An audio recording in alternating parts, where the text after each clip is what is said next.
Of course, there's never any free lunch. In the case of PV, there are two main caveats. Firstly, PV electricity is still more expensive than normal electricity.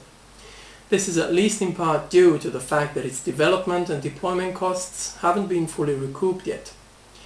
But PV costs are coming down swiftly, and at southern latitudes, grid parity should be attainable within this decade.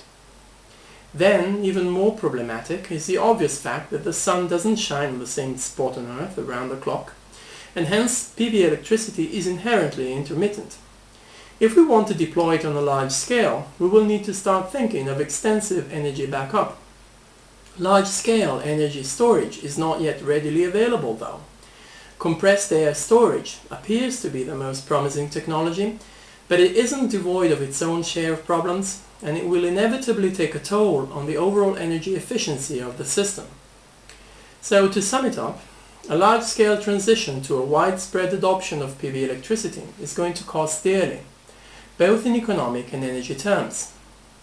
But a large part of those costs will be transitional, and arguably, we should tackle them while we still can afford it. That is to say, before fossil fuels become either too scarce or too expensive to extract. If we do so in the long run, we will hopefully be left with a more sustainable world.